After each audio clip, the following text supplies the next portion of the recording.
உனக்கான அந்த எஸ்சி அந்த சலுகை வேண்டாம். எனக்கு வேண்டியது உரிமை.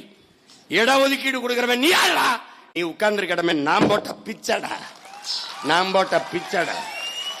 என் ஆத்தால் அப்பனுங்க கூடியிருக்கிற என் ரத்த சொந்தங்கள், என் மாமச்சன், சித்தப்பன், பெரியப்ப, என் தாத்தன், பாட்டன், என் பரம்பரை போட்ட பிச்சடா. நீ இருக்கிற பட்டியல அடைத்து வைக்க நாம் ஆடல்ல. மான தமிழ் மகன் அடைத்து வைக்க நாங்க ஆடல்ல.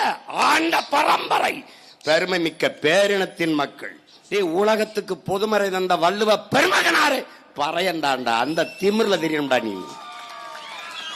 ஆதி சிவனே பறையண்டாங்கிற திமிர் உனக்கு வரணும். படைத்தலை நீ வச்சுக்கிட்டா, காத்தலை அவனுக்கு வச்சுட்டா, எரித்தலை அழித்தலை மட்டும் எனக்கு கொடுத்த. உங்களை அழிக்காம நம்ம போவனாடா? அவன் என்ன தலையில பிறந்தோம் நாங்க சிந்திக்க வசதியா இருக்குன்னு, நாங்க காலில் பிறந்தோம் அதனால உங்களை மிதிக்க வசதியா இருக்கு.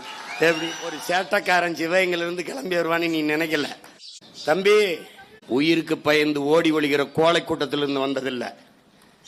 உயிரே போனாலும் உரிமை போகக்கூடாதுன்னு போர்க்களத்தில் மாண்ட மறவர் கூட்டத்திலிருந்து இந்த கூட்டம் வந்திருக்குங்கிறத கவனத்தில் வச்சுக்க.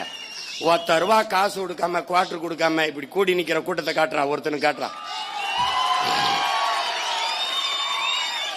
அதுங்க தலைப்பை பாரு. சாதி வாரி கணக்கெடுப்பு, சமூக நீதி, பஞ்சமர்லாம் ஒரு வய வரமாட்டான். இதை ரொம்ப போர் அடிப்பாங்க.